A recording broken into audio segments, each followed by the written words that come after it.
Well, someone's ready for Dork Discourse Monday. My gosh. I went to go say Tuesday and then my brain just shut off because I was like, whoa, wait a second. It's Monday. So hello, folks, and apologies for the skewed schedule this week, but Yes. we couldn't Unless do... you're in Europe or Asia and it's Tuesday. True, for some of you it still is. Western It still Hemisphere, is. it is Monday. Yes, so half Monday, half Yes. Tuesday. We're all operating on different schedules here, Well, but or Australia. It's also Tuesday. yes, y'all are in the way Yes. future. But welcome to a little special Monday evening edition here for Dork Discourse this week, since we are unable to do tomorrow, but we did not want to miss this week, especially following that absolutely epic finale of The Penguin on HBO last night. Yes. So we figured we have to freaking talk about it while it's still fresh. That said, I remembered to put it in the title today. This week there are going to be spoilers, so I know some of you expressed, I think Sean mentioned that you have not yet seen the show. By all means, if you have any interest, go watch it. Please do not let us ruin this for you. Yeah. But we, of course, appreciate you being here regardless of whether you've seen the show or not. But just want to disclaim out front, we are 1000% going to be discussing major spoilers because this was certainly a finale for the ages. Dare I say, I feel like we witnessed like television history last night in regards to the quality, the perfection of the story, the character arcs, character development coming full circle, and shock factor. They're just and not doing it like tying this. it into the Yes. film universe, Matt Mhm. Reeves's Batman film universe, tying it into that Mhm. was incredible. It was awesome. So, Batman 2 needs to come tomorrow. Well, And then Batman 3 and this rumored Joker series needs to come the next day. And, super pumped. yes. I'm wearing my mall shirt because I don't have any Batman attire. We're about anything, to just wait, y'all. but literally, I'm about to get a full bat suit. Next time you see him, I'm literally gonna have a full. Tom's Batman gonna suit. be vengeance next Yes. time. I'm vengeance. And we certainly freaking need him to come and mollywop Penguin because holy shnikes, y'all, we have a lot to freaking talk about. So let's get into it. My first freaking thought is I cannot believe there was ever a world in which we were around here a few weeks ago conducting a poll on this channel of whose team are you on, Team Sophia versus Team Oz. And I was on the Sophia train the whole time, y'all, right to the very end, and frankly, I still freaking am. I stayed true to that.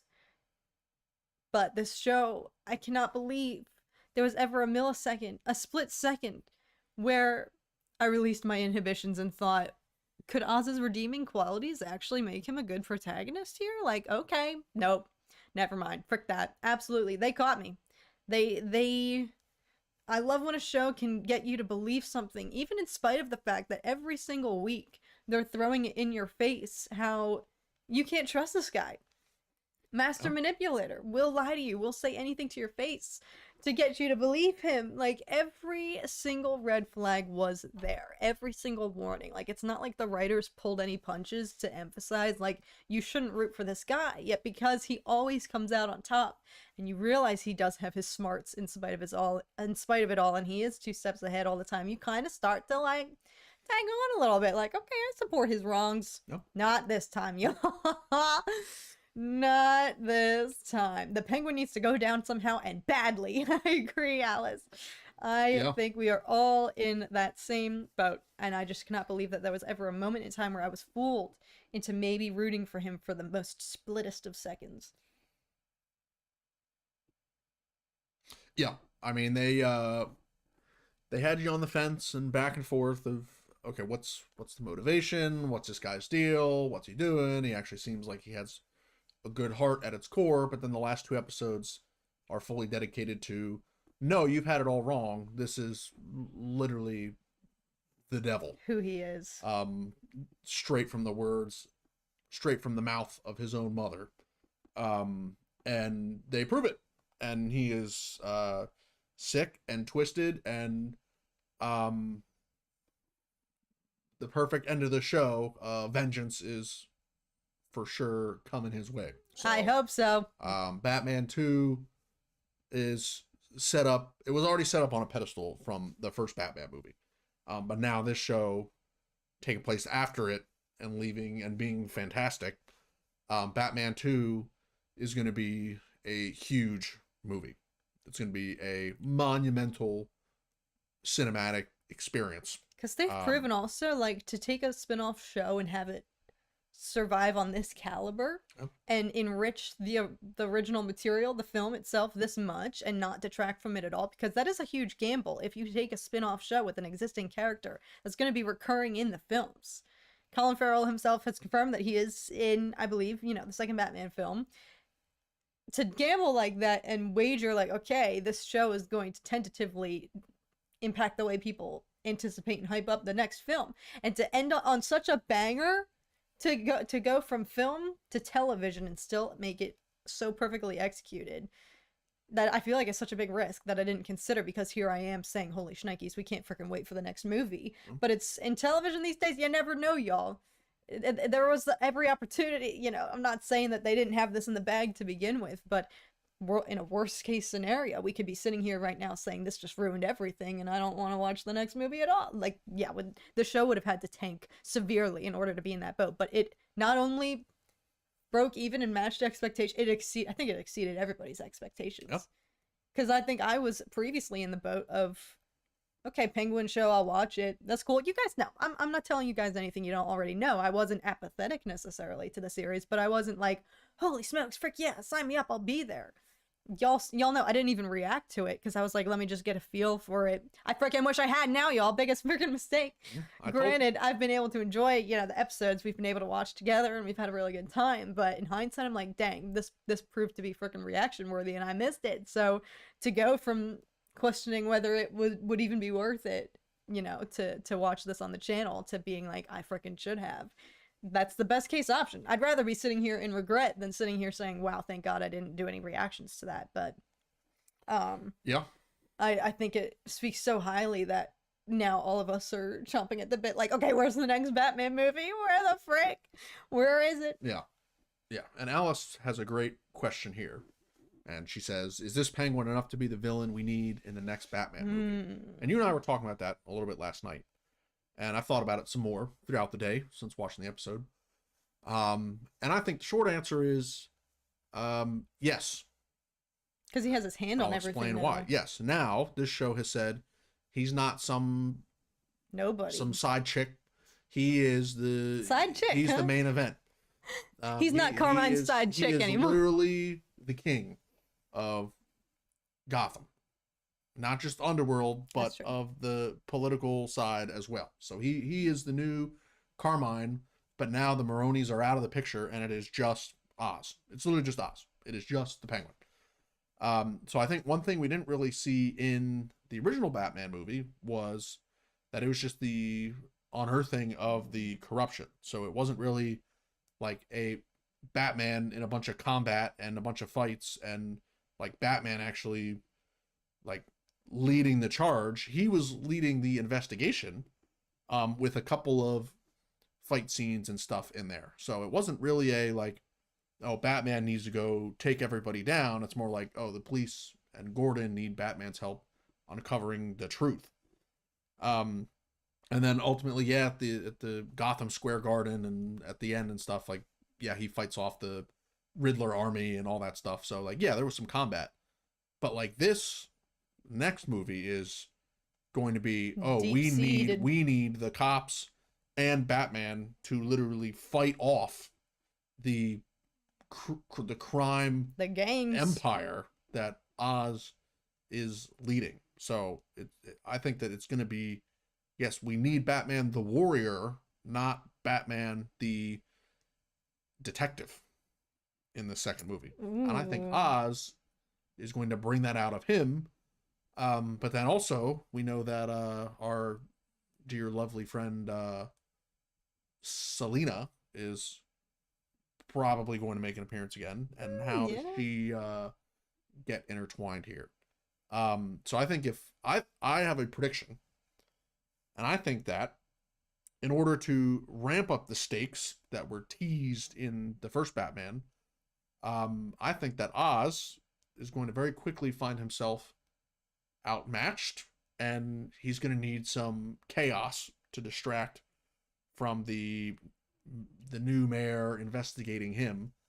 And so I think he's going to have a plot to liberate Arkham where he and the Oh, gangs are going to go liberate Arkham and release the chaos of everybody detained in Arkham upon the uh, rest of Gotham. And I think at that point, that'll be the spark plug of, okay, this dude is top dog who just rallied all these people. We got to go take him out.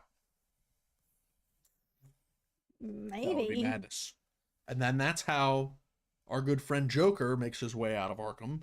That's how our not so friend Sophia makes her way out of Arkham. Is through this Oz criminal liberation of Arkham. To set up the main conflict of that vengeance has to deal with going forward. So Julian makes a good point that I agree with. I really want an Arkham Asylum show. I think some of the parts in Arkham, they used it sparingly, but when they did tap into it and they showed it and the scenes that took place there, it was some of the highlights of this show. So yeah, I would be down for that. And they certainly established. You make a really good point. yep. The world is just as corrupt outside as it is in there. It's almost frankly even more morbid and twisted in there. So yeah, to unleash all of that upon the city when they're already down, that could be certainly something. But Yeah. I Yes, do. Sal, to clarify, Oz is not going to go storm the gates of Arkham himself, but his followers. He would lead. Unleash. He would lead, and he would set up the liberation of Arkham. But no, Oz is not going to run in there guns blazing and free. He's done doing himself. dirty So, work now. Yeah. That was this whole show that he Yes. did all the dirty work, got his hands bloody, so that he can take the more elite superior seat now in like the public circle, public government and whatnot. That's clearly what he's clawing his way to in order to truly have his reach over the domain of the entire city, not just the underworld with all the gangs. But I agree with Alice's question to see now where Oz is poised here, if he is worthy of being set up to be the main villain in the second Batman film. I think 1,000% yes. This show was a huge fat reminder. Like, frick yeah, here he is. Yep. And I think that's one thing that I found myself. Why I think you can enjoy this show so much in spite of you're so morally conflicted on who to root for. Like, yes, it's freaking fiction. And I make the same argument all the freaking time with House of the Dragon. Don't come for me and my moral compass because I know that they are all bad. They're all about to commit war crimes. Nobody's necessarily got a clean slate. However, one thing about this show that I think is different, House of the Dragon, everybody has so much gray area that you fluctuate back and forth so many times between whether you're rooting for them or not. Subconsciously, even though I was still rooting for Sophia the whole time, I still was curious to see, like, okay, is Oz gonna fulfill everything he wants to see happen? Like, you're still rooting for his smarts and his wits to pull through. You're still rooting maybe a little bit to see if he can actually execute this master plan of taking over the entire city.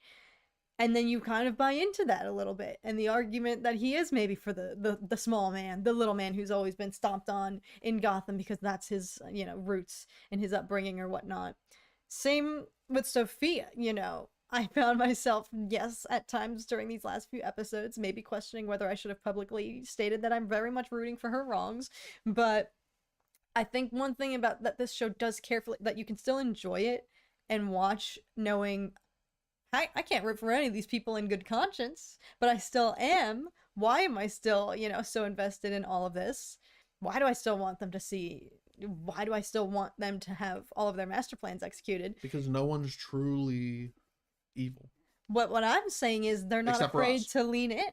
They're not afraid to lean in and have these characters do massive crazy. Just when you think you have them all figured out, they go and do something that is a complete. They still continue to surprise you and lean in more to how twisted they all are. Oz especially. They make it loud and clear by the end of the show that he was like this from the beginning. And I think it's interesting what Sophia was trying to tap into, that he was not, you can't just be born that way. Somebody has to mold you. And she was very much attacking his mother in all of this and allocating so much blame to her. But she was just a victim in his life as well. She felt just as much prey to him as everybody else that he lays eyes on, his own mother. You could make the argument, sure, once, especially learning the bombshell that she knows of what he did in order to lead to the death of his siblings. Knowing that changes everything, that she was aware of it and still carried on. Yeah. But it was the same old story. He sweet talked her, told her everything she wanted to hear. So, can you necessarily blame her? That's what he's been doing to everybody this entire freaking season. So, I think it really does boil down to I don't even know if his mom molded him to be like that by enabling him, but sure, did she enable it? Yes. Did she create that? I think he was just rotten to the core all this freaking time, and Yeah. she was one of his first victims when it comes to the sweet talking and lies in order to weasel his way out of things. The best Yeah. shows are the ones with full and complex and complicated characters, and this one certainly. You're right, Julian. This certainly had it. Um, that was a hell of a performance acting wise. Yes, it gave everybody the awards. Yep. In this show. Yep. Who's the worst of the worst? Poses Joshua. Oz or Sophia? I can't. All right. Am I going to get flack for saying this? I do genuinely feel bad for Sophia. Now, listen, I say that fully aware that I can't condone her, tendencies for torture, eliminating her entire family, blowing up an entire city block. That really put things into perspective to show, like, okay, Yeah, she's she not killed afraid more people to. this show than Oz She did, might have a higher body directly. count. Yeah, she has a higher body count. You could argue, though, that she, I think, was truly molded. Unlike Oz, where you see, like, shoot, he was just bad from the start. I think she, her situation, you can't help but feel empathy for her, knowing that her tenure in Arkham, she never deserved any of that and took the fall for her whole family who abandoned her. So good for her for freaking avenging herself and burning it all to the ground. Did she have to take innocent lives with her? I don't know. However, by the end, I genuinely was sad to see that she just got right back where she started. Now, yes, I know she belongs there. I know for everything she did post imprisonment, she doesn't deserve to walk free. But I couldn't help but feel bad that she just got right back in. She just got played by Oz. Played, yes, but he didn't necessarily get her for all the things that she still did. She deserves to be in jail for. Yep. Murdering her whole family, blowing up a city street, and murdering however many innocent civilians. But Oz could have just killed her.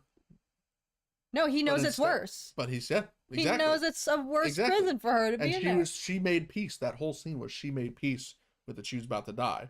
That was freedom. And then he's like, psych, you're going back to Arkham. Because the whole thing is she just wants to be free. And you can't help but want that for her as well. So when she realizes she's going to forsake it all and just get out, it's like, please just get on your plane and go.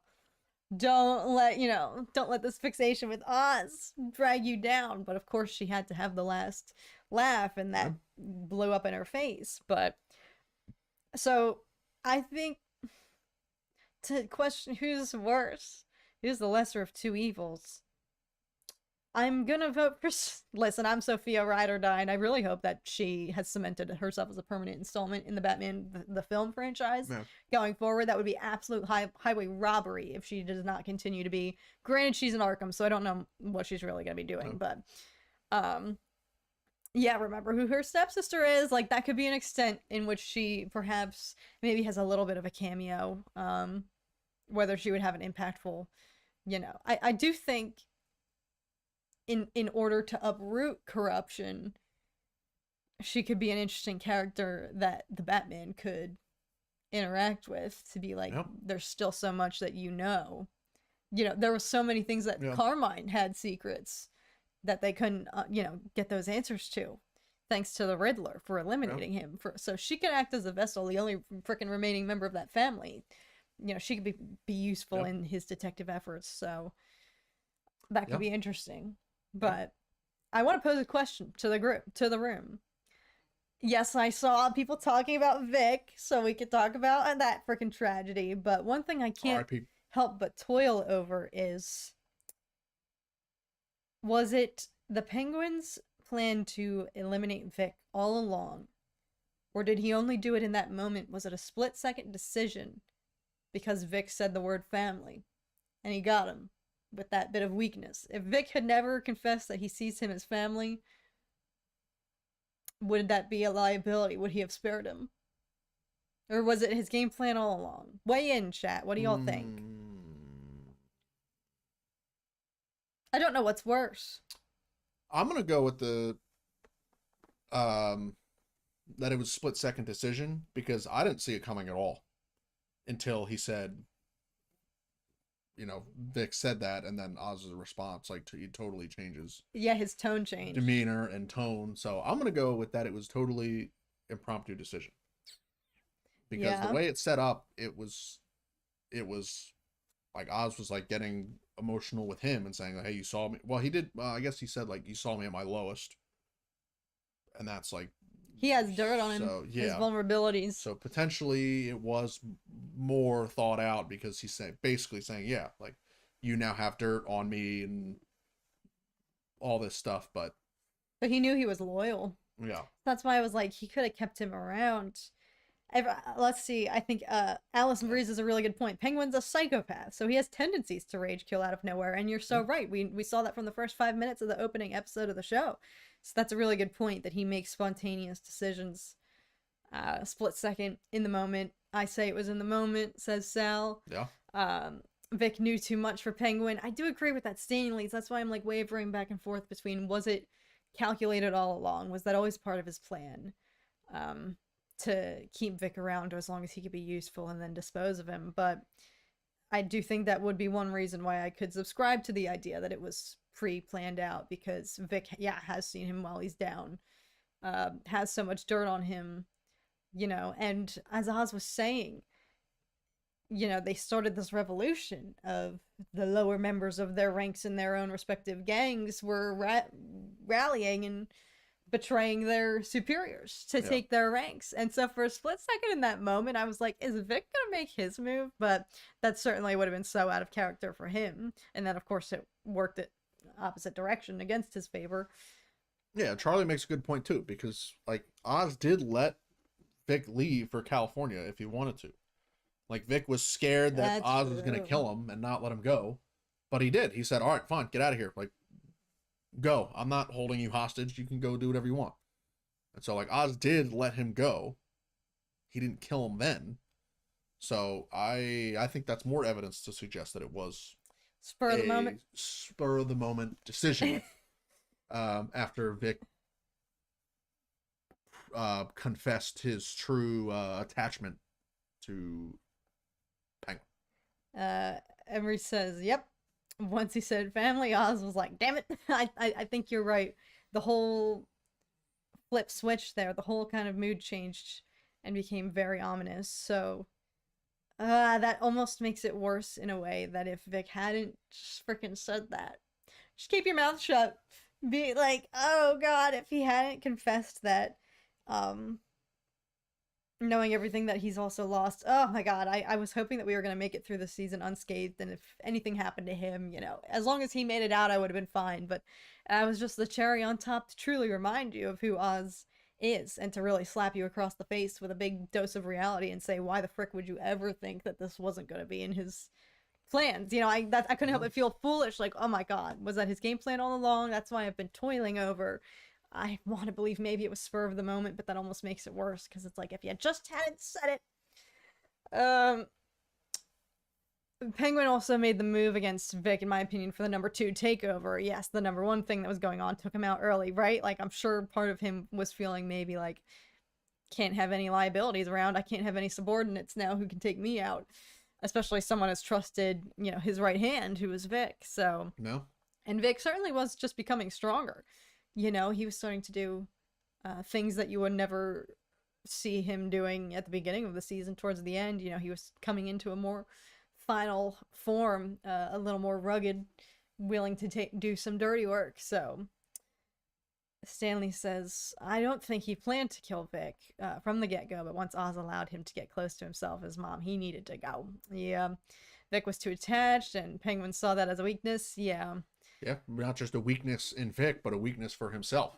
Yeah, liability. Someone could manipulate and take advantage of Vic's attachment to get to Oz. Yep.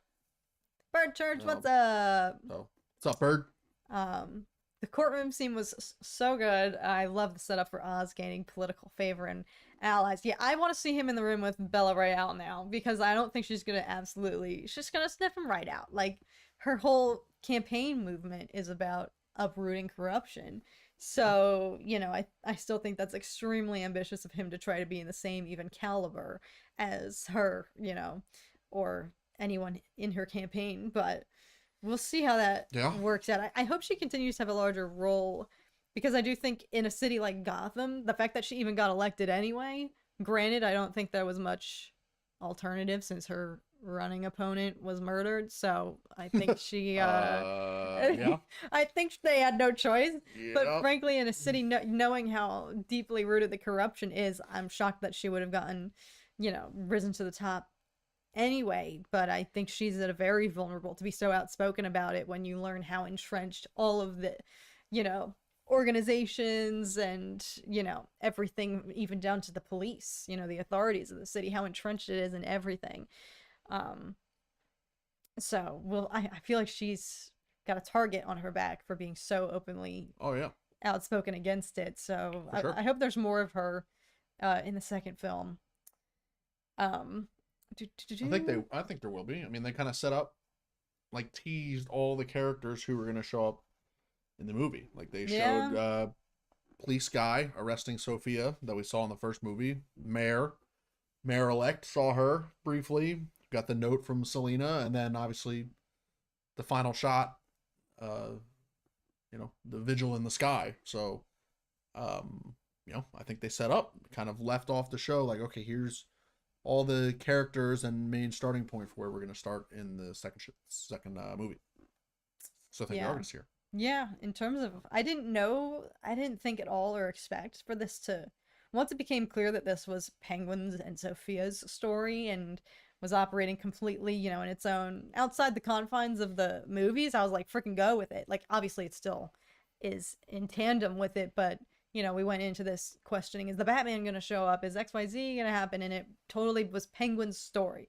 And so I was like, this is totally freaking fine because it can self-sustain as just that. It's good enough that you don't need the Batman or any frankly allusions to the movie to make this enjoyable. So the way it was going, I'm frankly even shocked that they did plant as many seeds as they did, because this show is kind of just rocking with its own thing, proving that it can stand up on its own 2 feet without having to rely so heavily on the movie. And I think the little illusions that they had, Bella Reaal's brief cameo and whatnot, I think they tapped into just enough to make it still feel connected to that, but it was totally operational on its own, I think. So I was surprised by how much they actually set up at the end for going forward in the movie. Yeah, and we've got a Langford artist, which, Langford, if you're new here, welcome. I don't think I've seen your username before. Shout out Langford. Great question. If they made Penguin so diabolical in this show, what are they going to do with Joker, who is the most diabolical, insane villain in the Batman universe?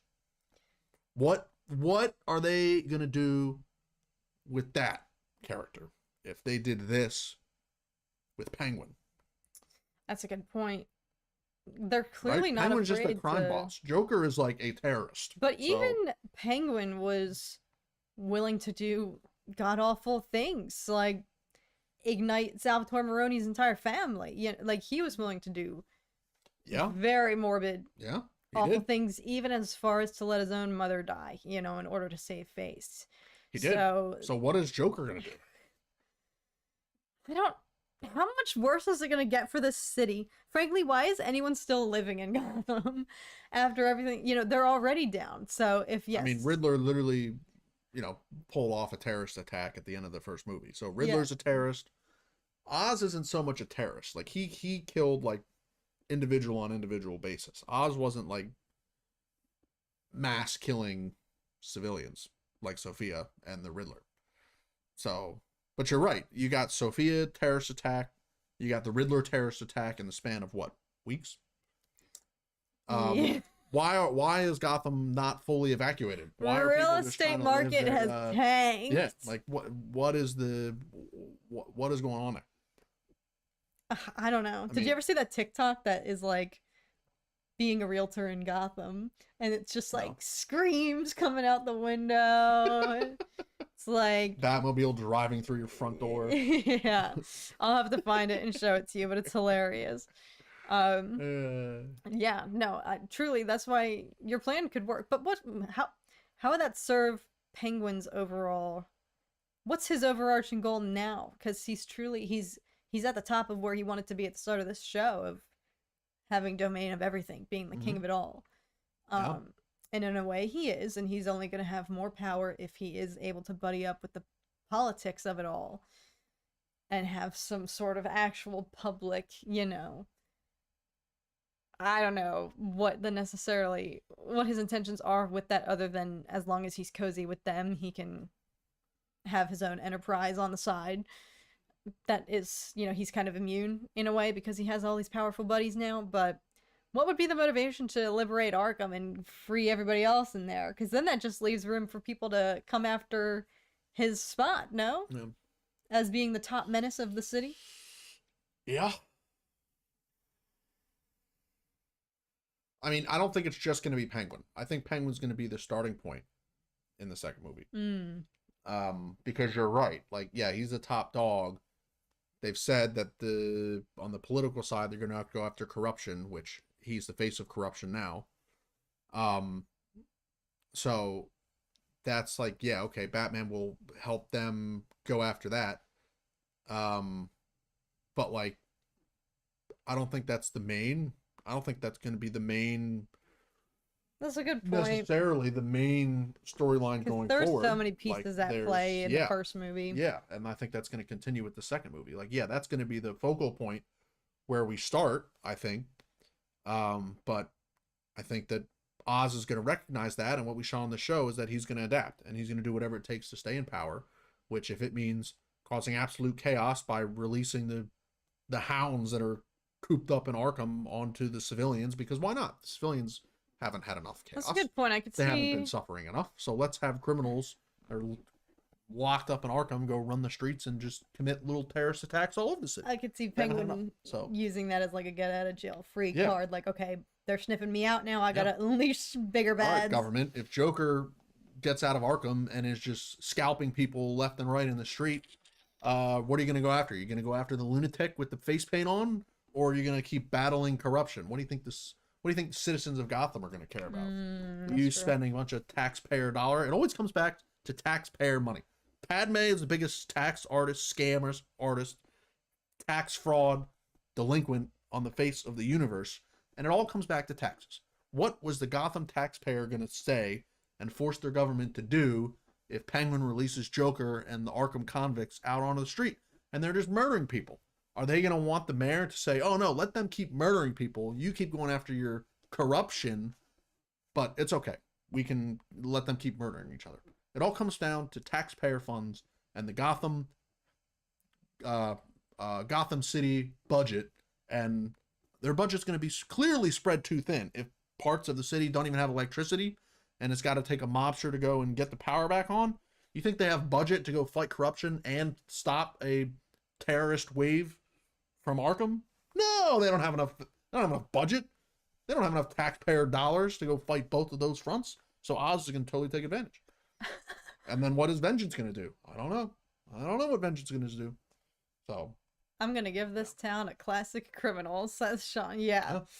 I think that could be actually potentially a good distraction to get heat off of his own back. Yeah. And for anybody who gets the Padme tax reference, you've been here for a while. You've been tuning in for a long time. That is years ago. We had that whole, I don't even know if that was Dork Discourse or just a random stream or it was Dork Discourse, I think. One of our very early episodes, and we ended up spending that entire freaking episode talking about this shit. Talking about the tax evasion in the Star Wars galaxy. Yes, tax fraud, tax evasion, the galactic budget in the Star Wars universe. God. So that was the same thing applies to Gotham now, because the city is in complete chaos.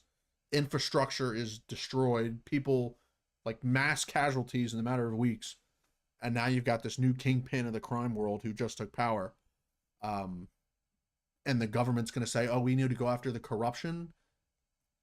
How about you turn our power back on and fix our seawall and stop people from dying and then worry about the corruption. So I think there's going to be a, like in the Batman movie, like the citizens of Gotham were on the side of the mayor, but then the mayor's going to come into power and talk about corruption, when literally the night that she was elected, there was a mass terrorist attack and then more terrorist attacks. Like, I think the public is going to turn completely against the mayor.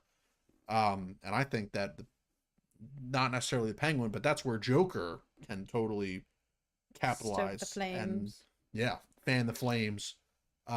Which, I mean, kind of like what we saw in totally unrelated, not the same universe, but in the Joker standalone film. He does that, right? Yeah. That's what he does. He capitalizes on the civil unrest and the mistrust in the government. So if this mayor is saying, we got to go after the corruption in the government when they literally don't have any infrastructure and their hospitals are full because of all the people that have died, what do you think? The public's going to be pissed. They're going to be pissed. Yeah. She's already got her work cut out. Yeah. I like Langford Artist's point. It's time for Bruce Wayne to start developing his millionaire playboy persona and put money into funding certain things. I like that tricked point. out Batmobile. Well, Not just his Mustang with a rocket engine on the back, I think but the Tumbler. Bring back the Tumbler. That's what we need. I think a huge lesson from the first movie was he realized his impact, but it wasn't necessarily. The whole vengeance scheme wasn't exactly having the ripple effect he thought it would. Yeah. And, being called out by Bella Real, like, her obviously having no idea what he does by night, nocturnal, fighting out for the city, but I think that resonated with him in ways of especially realizing his family's true legacy and the potential he has to save face in that regard and rewrite it.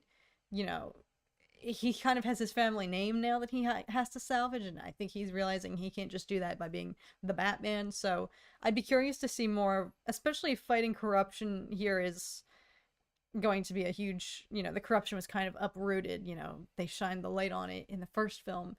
If that's going to continue to be the focus, I think he learned a little bit that he has power as Bruce Wayne, not, as the Batman, that he can be leveraging, that he's just been letting sit by the wayside, because it was clear that it had become his fixation, his obsession. He didn't even necessarily know his identity outside of the mask and whatnot. Every, that entirety of the film, 90% of the film, he's in the suit. I think there's maybe just a few scenes where he's not. Yeah. Yeah, there is. That's true. I mean, the funeral, at the memorial service, and then in the hospital with Alfred. And then when he's on his motorcycle, like incognito, going after Selena, and then when he goes to talk to Carmine. Before he gets suited up. Yeah.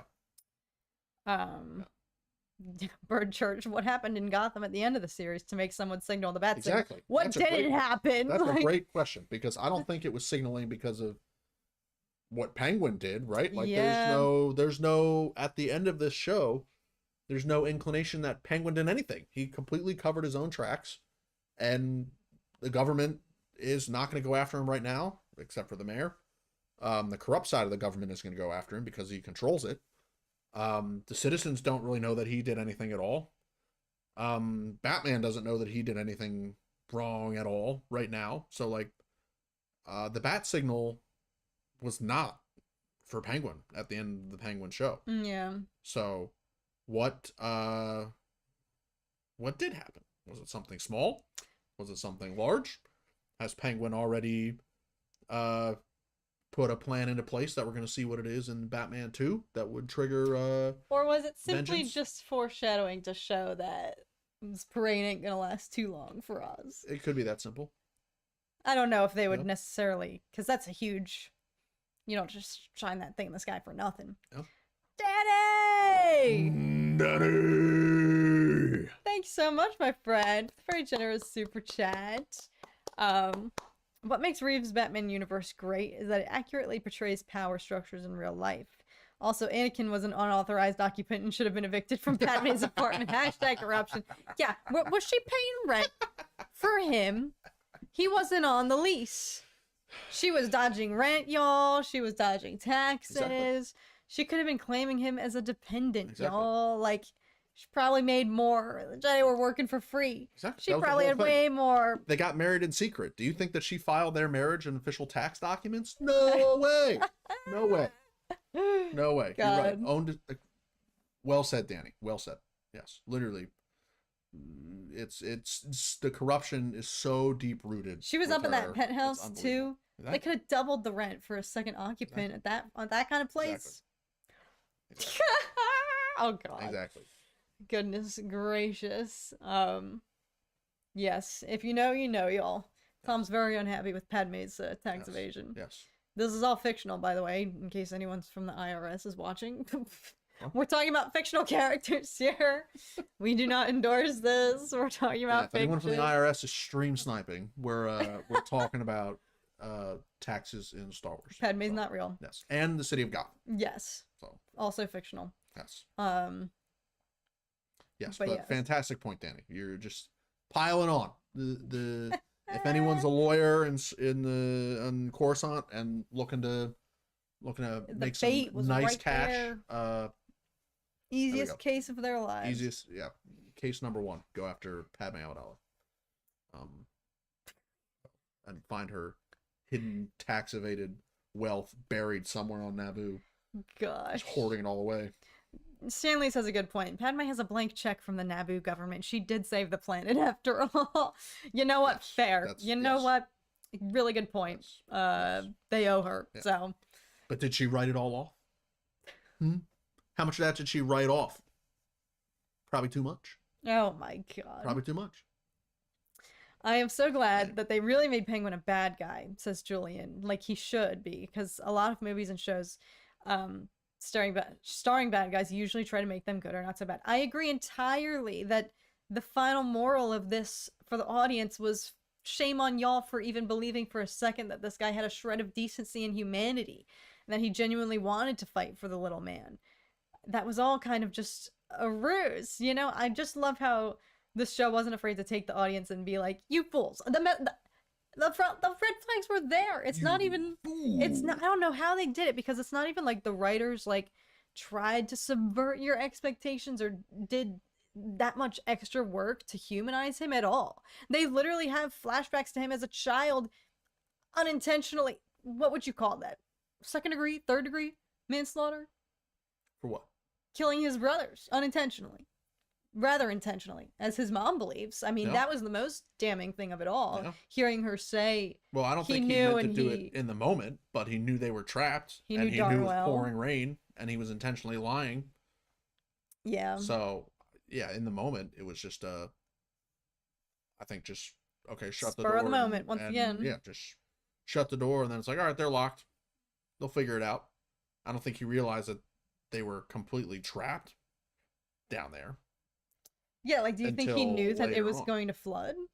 Not when he locked the door, I don't think. But when later on, as it was happening, and he still didn't speak up. Yeah, he was like, yeah, I'm sure it was in his mind, like, oh yeah, they could be trapped, they could be potentially drowning, maybe, but I don't know. Not my problem right now. It was interesting because he kept in the flashback as then, you know, after he locks them in. And he's, you know, got his mom all to himself and they're just alone on the couch watching TV. He continuously gestures and looks towards the window to acknowledge that the rain's coming down even harder. And I didn't know whether to interpret that as like, oh, maybe he has concern. Oh, maybe he's realizing like, oh, whoops. But he still didn't budge and he still didn't say shit.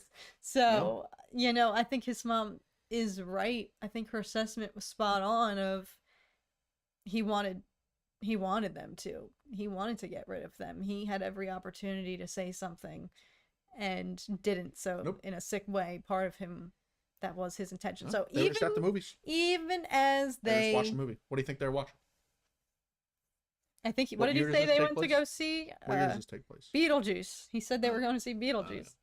But even when the writers show you like, okay, here's a childhood flashback to prove that he is just doomed from the start.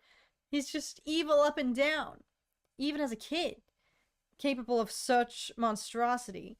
Even when they go that far back, there's still, for some reason, a little piece of you like, well, maybe he's changed. And you know what? Maybe he is fighting this good fight. Look at him. He's taking out all the crime bosses who've wreaked havoc over the city, speaking to the little man. Aren't you sick of being stomped on, trampled on, just being a doormat for all these freaking rich losers who are just, controlling everything? We can take it for ourselves. And you're like, you know what? Yes. You buy in for a split second.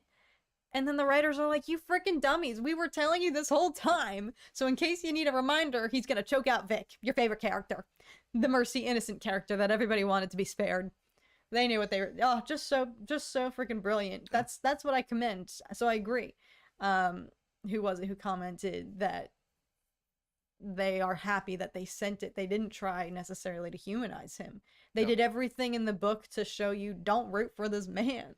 Yeah. And just by human nature, we still instinctively are like, well, he's the protagonist of this show, so I'm gonna maybe ride this out and see what happens. Yeah, and that's why, complete segue here, but that is why a Vader story, movie, show, series, whatever, could do wonders, because we know about his past, and we know that he was tormented and did all this stuff.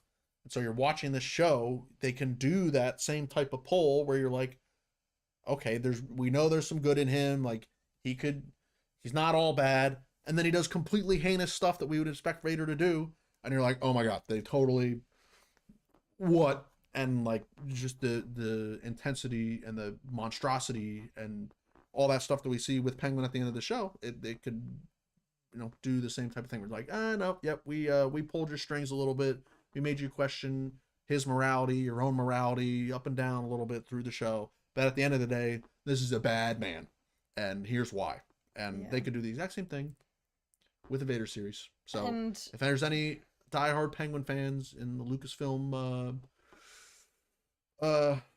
story pitching room, get in on that. You've got some serious material to ponder on here because it's ultimately about a bunch of villains.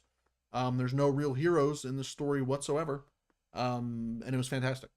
Well, and I love Bird Church. You reminded me of a good point that the show really did a great 360 with. Of the whole time you think of his mom is like, you know what, he has some shred of humanity because he cares so deeply about her.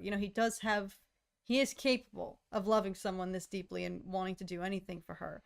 But then the finale totally takes that and crumples that in your face as well, because it's like, you thought he felt something for this woman. To Bird Church's point, his mom's tear at the end. I might be wrong, but I think she feels trapped. And she 1000% does, because I was mentioning this after we watched the finale. The episode, literally 2 episodes prior, she is begging him, because of her disease, to say, do not let me turn into one of those people who is a vegetable. I don't like to use that word, but don't let that happen to me. If I start to lose it, please, you have to take me out. Let me go, and do not let me be trapped, as you said, Bird Church, like one of those people. And he explicitly disregarded her wishes that she blatantly tells to him. This is if you truly love me, do not let this be my fate. And that's exactly what he's doing. And so at the core, the one person you think he genuinely actually loves, he doesn't. If he loved her, he would have not let Sophia potentially kill her just in the sake of hiding the truth and concealing that even further. Because what was he still freaking... What could he have possibly been holding on to other than, in that moment, why would he not just tell the truth at that point anyway? Especially if she already had told him, just say it because I know. And then he still wasn't admitting. Even after his mother confessed to him, I know what you did, so I need to hear you freaking say it. He still wouldn't speak the words. Still was dodging the truth. And then even after his mother shanks him, and then he still goes to save her, it's like, he just genuinely cares about her. Frick no, he doesn't. I mean, that moment to me, I was like, oh my god, he loves his mom to a freaking fault. Clearly, and she knew it. He was so needy, as she described, that he was willing to eliminate his freaking siblings just to have her. So in that moment, even after she potentially mortally stabs him, and he still fights to save her, you're like, God dang it, he just loves his mom. But the most morbid twisting ending of it all is like, no, I think he just loves the validation that she once offered him, that he'll never, that is the only win of this whole thing of, well, now I want bad things to happen to Oz. The only win in all of this is that he'll never get that true, genuine praise from her. Yeah. All the work, all the blood on his hands is worth nothing because she can't validate it anymore. Yeah. And he's selfishly just keeping her alive, obviously, in that trapped state. So I agree, Bird Church, she was not happy at all. Yes, he cares about her validating him, nothing else. Yep. Yeah. That's exactly what they're trying to send. That's the message they're trying to send with the way the show ended there. So yeah. But it's just it was so rough. It's like, okay, Vic, I can understand. But his mother, it's like that's the one person you thought he genuinely really actually would care about and would never put in harm's way. And that's exactly what he's doing. So it just is so morbid and twisted. It's like, I don't think he feels love for anyone. Well, he's not putting her out of harm's way or in harm's way. But he's explicitly disrespecting her wishes and leaving her to suffer. But she's safe in the penthouse now. She's not in harm's way. In a state of suffering. Yes. That she explicitly said, please do not let this happen to me. Yeah. And he disobeyed that for his own selfish sake. Stanley is probably... Penguin told the lie for so long that he actually started to believe it. I like that, actually. That's genius. Yeah. When it comes to his brothers. Could be that too. But yeah, so back to the Vader thing. Like, yeah, you can have this, like, why did we feel bad for Penguin? Because Carmine was bullying him. Sophia's brother was bullying him. His brothers were bullying him. We found out that his mom was going to kill him. Like, there are things where there's all these things from the outside that are just, it's human nature to feel bad for someone when they're being and especially because and he was targeted for his disability. Yes. And that's it. That being out of your control, especially, he has so many other qualities that you could easily see people picking on him for, but that are in his control, his personality, XYZ. Yeah. But the fact that they get you on what he can't control, it's like, okay, well, of course I feel bad. Yeah. So if you're going to make the audience feel bad about someone making fun of Penguin for having one bad leg, imagine what they can do with someone who has no legs and no arms and has no skin and needs to be on permanent respirator, and lost his wife, technically, because he probably killed her. And all this good stuff. Like, you can take the same principles here with Vader, and you have the main Vader antagonist, which is now his master, which is now Palpatine, who is the pure manifestation of evil. And you can have a whole series where Vader is just tortured by Palpatine, and so you really hate Palpatine and you feel bad for Vader, but then Vader takes it out on all the innocent civilians of the galaxy and all the Jedi that they're hunting down with the Inquisitors. And you can have a story where you feel bad for Vader, and in Vader's case, we know his whole past. In Penguin's case, we got his past in the show. You can have a story where you feel bad and you kind of root for Vader, but at the end of the day, you know that this dude is just murdering civilians and snapping their necks and murdered the entire Jedi Order. But the audience can still root for it. Kind of like the Sophia versus Oz dynamic in this show. So I think they can do it. I think they can pull it off. And if you say Vader, a Star Wars story, Vader movie, Vader series, regardless of what it's about, it's going to sell. So if the Disney execs and Lucasfilm execs are looking for, okay, how can we get viewers in the seats of the theater for a Star Wars project? You're not going to do any better than making Vader the main event. You're just not. You're not going to do it. No matter what the story is, even if it's just the name and the face and put in the seats, trying to get people in the seats, that's what's going to do it. And here's a story where it could actually be really, really, really incredible and well done. And yeah, it's not going to be, oh, Vader's the good guy now and he does all these good things and he has a chain of heart. No, we know that he's going to battle internally and he's going to do horrible things, horrific things, but it's like the end of Rogue One. He doesn't do anything nice in Rogue One. Yet Rogue One is rated so highly because he shows up and tears them apart. Slaughters. And it's incredible to watch. Is anyone going to say, "Oh my God, I love Vader. He's my idol"? No, you're not going to say that. But are you going to watch that movie and be like, "Hell yeah, yeah, you are," because it's incredible. It's a cinematic event and masterpiece, which is what Penguin has set up for Batman 2 to be. I think. Well, Batman 1 was already great. I think this whole year, in at least TV shows that we've been watching, the theme being, for a completely different show, Rings of Power, focusing primarily on the villain, on Sauron. Here, this entire show being about an antagonist. I hope we continue to see this pivot of don't be afraid to experiment with having the villain be the protagonist, for lack of a better word, if we're just going off proper terminology for your show, because there is something gripping about that and the battle morally as the audience of, do I root for this person? And feeling like a freaking fool by the end of it all when they prove who they are. I think it's because you have hope deep down, like, shoot, maybe they'll actually do something good. And that hope is what keeps you riding the wave to see, like, okay, let's freaking find out. After they execute their perfect mastermind plan, maybe they'll have a change for good. But then, to continuously be shocked, to think a character and have them figured out, even for Sophia, I was on her side this whole freaking time and thought I could anticipate what her moves were going to be, but she still was continuously surprising. So I think we're seeing, and similarly with Rings of Power, I think the second season, in my personal opinion, I can't speak for the masses, but I think generally public favor was spiked a little bit because it focused on the villain. There's something about it that can really drive a show when you actually focus on the bad guys. So maybe that's what people are thirsting for. Like, give me a show about bad guys and keep them bad. Same with, Sauron in Rings of Power. Rings of Power season 2. You're totally right. And now Penguin. I mean, it's 2 recent trending, hugely successful data points.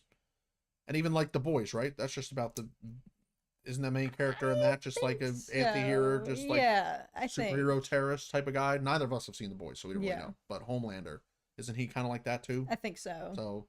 And that's a super popular show. I know. I need to freaking still watch it here on the channel. I really want to. For that reason, I think that's why it is. People are interested in the morally gray. But I think that's one thing that Star Wars could pivot to. I don't know how this turned into Star Wars, and we'll wrap up after this. Because I think it's a great data point for what could be with a Star Wars series. And people are saying Palpatine in the chat. Yeah, Palpatine too. Palpatine, if Penguin's the devil, Palpatine is certainly the devil. You could do a full Palpatine anthology story where he's tortured as a kid, or does whatever happens to him in his youth, where he decides, you know what? I'm going to spend my entire life dedicated to taking control of the Republic and turning it into an empire and slaughtering all the Jedi Order. But also, I kind of have this Force thing where I can just like be super powerful and like control stuff with my mind and occasionally cook my chicken with my fingers with some lightning. How does that all manifest into the Palpatine that ends up being the Emperor and the most powerful Sith of all time? Like, the sequence of events to generate that character would be incredibly interesting to see. And it's not going to be a good story. It's not going to be he goes to the homeless shelter and feeds them with food. There's no room. He goes and does community service and cleans up the street. They could not try to humanize him in any way. No. Because I think when you do that to the extremes of... Now, I'm not saying, this is the opposite example, vice versa, and I'm not saying I have an opinion about this, but something that was a dividing factor about The Acolyte was it was a show that painted the heroes of your childhood in an unfavorable light to show that, hey, even heroes can do bad things too. And the reception to that was, very mixed. There's more resistance to that, the opposite of that being, hey, look at these bad guys who they're really bad. Yeah, just take it and push it. Don't try to humanize and say, look at this bad guy though. Like, for someone like Palpatine, for someone like the Penguin, here it's take your villain and keep them bad and push it to the limit and make them even worse. Yeah. You thought they were bad? You thought Palpatine was a master manipulator and was kind of good with a lightsaber and just very powerful with the Force. You thought that was it? No, the dude is an absolute maniacal psychopath and will do whatever it takes for him to come out on top. Mm. And we've seen it through the politics, and we've seen it through occasional, mainly animated fights and things that he's involved with. I mean, obviously, Revenge of the Sith, him going against Yoda is like the two tops of their field going at it. Like, that's incredible, and personally my favorite scene of all of Star Wars, I think. So yeah, I mean, they could totally do a Penguin but Palpatine type of thing where he's poked and shaped into what he becomes, but then he just completely falls off the cliff and runs with it, and there's no turning back. So Danny, thank you so much Danny. for the super chat. Before we get too carried away, and we'll probably wrap up after this, folks, but sorry if this changes the topic. Don't be sorry. I think the most compelling hero-villain dynamic in literature is Javert and Jean Valjean, and as a freaking theater geek thespian, I freaking agree with that, Danny. Funny enough, it's the exact moral opposite of Batman and Joker. Well, the very interesting thing about Javert and Jean Valjean is they developed this just interesting relationship. They were interesting mirrors for one another. And so yeah, dang, I have to freaking rewatch Les Mis. It's been so long. But I agree with that. Speaking of Javert, y'all, and Russell Crowe, who portrayed him in the film adaptation, stay tuned because I'm gonna finally be watching Gladiator this week, y'all. So I'm excited. But thank you, Danny, so much for both your super chats this evening. You're too generous. But do we have any poll ideas? I feel like I asked every question I wanted to ask. I mean, standard rating. I What would you rate the Penguin? 0 to 3, 3 to 6, typing 6 it all to out. 8, 9 to 10. I need to get a detached. Right. You're not typing anything. Motherfricker. There you go. I need to get a detached keyboard so I don't cause a little mini earthquake. Well, it might help if I could frickin' spell. Ugh. The Penguin? The Penguin? What are the numbers? 0 to 3. 4 to 6. 7 to 8. 9 to 10. My brain can't split math. All right. That's not an even split, but for 4 options, that's pretty good. So there we go, friends. Rate the series there in our poll. You may fire when ready. But this can be, your thoughts on the series overall. Yes. In terms of finale, I think this is one of the best series finales done in a really long time. Yep. Because something's, I feel like, just been happening lately where it's very hard to find a finale that perfectly wraps everything up, addresses everything, brings character arcs full circle, still surprises you, still shocks you, and isn't disappointing in the slightest. There was nothing disappointing about this finale at all. Absolutely zero left to the imagination, wrapped everything up with a perfect bow while still planting enough seeds for what is to come, what can be expected in the future of the Batman franchise. So that's why I said at the beginning of the stream, I kind of feel like we watched television history last night, because I feel like it's getting harder and harder for shows to really stick the landing. I mean, when was the last, I can't remember the last time I left a finale feeling like that was so freaking perfect and even better than perfect. Yeah.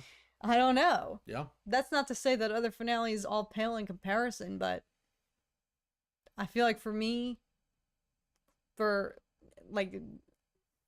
just feel satisfied, I think is the word. Best way to put it. Yeah. I mean, I think it is perfect. It's perfect in the sense that it sets up the next thing in this universe, puts it perfectly on a tee. Where, like, and the next thing in this universe is not even a TV show. It's a feature film. And so the world building of this universe with the one movie and the one show so far has been perfect, I think. So I know in the last Dork Discourse we were talking about, okay, well, we've got in Star Wars, we've got Mandalorian and Grogu movie, which is doing the reverse, which is set up the Mandoverse entirely in TV space. How are they going to carry that over into cinematic space and in the theater space, movie space? So we'll see how that goes. But what we got with this, and Batman, the first movie was awesome. Penguin show was awesome. I think we're all in for a treat with Batman 2. Yeah. Well, we knew that, but No. this show just further Yeah. supports that. They know what the frick they're doing.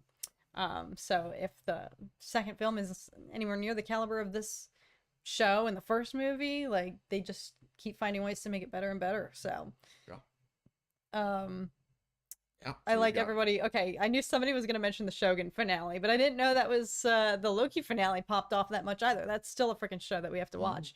I still need to watch Shogun as well, so I have to get on that. But yeah, I feel like it's not an over exaggeration in this moment for myself personally to say that I think this might be one of the best miniseries finales just ever. You know, like I'm very, very pleased. I just, from where I started with this show to how I feel now, Yeah. complete 360, and I hope it continues to spread word of mouth. We have to wait 2 years. Wait, 2 years Yes. for Batman 2? I think they were only just barely finalizing the script. What? Yeah. What have they been doing for the last 2 years? There was COVID. Not in the last 2 years. I mean, The first Batman movie came out what? January of 22? 2023? it got pushed back. No, it was like March. March of 2023? No, so it it's been a was- year and a half and they still don't have the script done for Batman 2? I don't know. I could be wrong. I don't know what the full Is it process. because of the show? Matt Reeves was executive producer and writer and all that stuff for the show, so Maybe. was it because of this show that Batman 2 has been, or is it because Battinson is off doing too many other projects and we need him to lock in and focus on Batman 2? Is Could that what be. it is? His career, he's popping off. He's a busy Yeah. man. Oh, the strikes. That's a good point. The strikes. Oh, duh. The strikes. What you, glaring Julian. thing Yeah. happened in the entertainment industry in the Yeah. past That's a year? great point. Thank you. That's a great point. God dang, that was literally right in front of our faces. Yep. Oh my god. Yes. Totally. Can't believe I forgot about that. True. Yes. Will we get Batman 2 or GTA 6 first? Oh my god. What do we get first? My money is on Batman 2. I hope. Imagine Even though I think seeing... right now GTA 6 is slated for is it slated for beginning of 2026 now? I can't remember. It's supposed to be 2025. I think it's 2026 now. But if Batman's 2026, at this point it'll probably be the end of 2026. So if GTA 6 can squeeze it in the beginning of 2026, then I think that one wins. But we shall see. All right, Julian's team GTA first as well. So we shall see. Well, we'll see. But as suspected, everybody feels pretty favorably about the series overall, with the majority 62% of votes in the 9 to 10 category. So And no one in 0 to 3 or 4 to 6. All ratings 7 or above. 100%, 70% and up, which is very, very good. Very, very good. yeah, good track record. But thank you all so much for joining us for this very out of place Monday edition of Dork Discourse. That means there will not be any episode tomorrow, and I don't believe next week either. But fear not, we are going to strike back. And I believe somebody mentioned earlier in the chat that the Dune Prophecy series actually comes out either this weekend or next. So perhaps that we can touch on that. All right. Another HBO spectacle. So we'll see. I mean, listen, as a big Dune fan, I was very hyped for that show. So I hope it's on the same caliber as The Penguin has been here. I mean, HBO I trust is them. fantastic. I trust them. Yep. Fantastic. They are consistently awesome with the stories and the visuals and character development. Everything is they're consistently performing well in HBO productions. So I'm sure it'll be good. Yep. One more final thought before we leave. What was it? I don't know. No episode next week. GTA 2026. Well, We were talking about it. You and I were talking about it, and I just thought of it again, and it was a great question.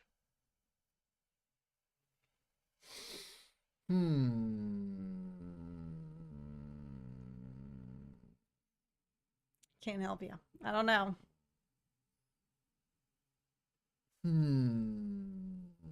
What was it? I really don't have much to work with here. We're burning daylight. Dune It wasn't about Dune. I think it was back to. Was it back to Disney something? Skeleton Crew. No. When does that come out? That comes out soon, right? Skeleton Crew is like first week of no. December. Yeah. Hmm. I just can't help you. HBO. No, I don't think it had anything to do with HBO. I don't know then. It was a segue. We were talking about the quality. We're talking about the quality HBO is always top of notch. shows, and that triggered something in my brain about the quality of something else. That we were literally just talking about this. On stream? We were literally just talking about this. No, not on stream, but on you and I on off stream. Like yesterday, we were talking about this thing. Is it a show? I don't know what it is. I can't help you. I don't remember either. Well, as soon as you end it, I'm gonna think of it. Throw it in the chat if you do. We'll let that simmer. As soon as you end, but we can't go on like this, y'all. So we're burning air. We're running on dead air here. So Joker burning daylight. 2. No, not Joker 2.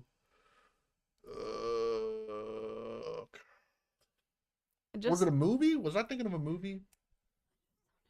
Was it a game? No, it wasn't a game.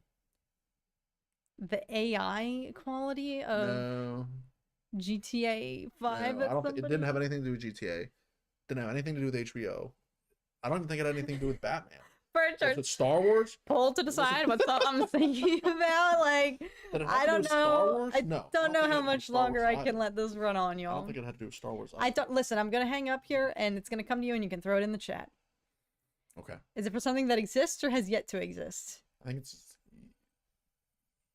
yet to exist. What? Okay, I don't know, y'all. We're gonna find out, I'm sure, as soon as we hang up here and say goodnight. Tom's gonna think of it. So stay tuned, y'all, in the chat in case he does. I'll let it run for a little bit. But thank you guys so very much for watching. Hope you guys are doing so well as always. Hope you have a great rest of your day, night, morning, evening, 3 a.m., wherever you may be. And we'll see you all again very soon. Let's hope Tom's brain comes around. I don't think it was Gladiator either. I just don't know. All right, I'm gonna go now. It was really good. It was a great talking point, but I don't know if it was. I feel like it was more of a comment versus a discussion. Okay. I feel like it was like a comment that was really something a good quality something. Yeah. We'll find out, y'all. Stay tuned. Ronaldo or Messi? Like, thank you. I'm CR7 for sure. So that answers that. That's an easy answer to that one for church. Let's just leave it where it is here, folks. Thank you guys so much for watching. And we'll see you all again. Thank you all. Very, very soon.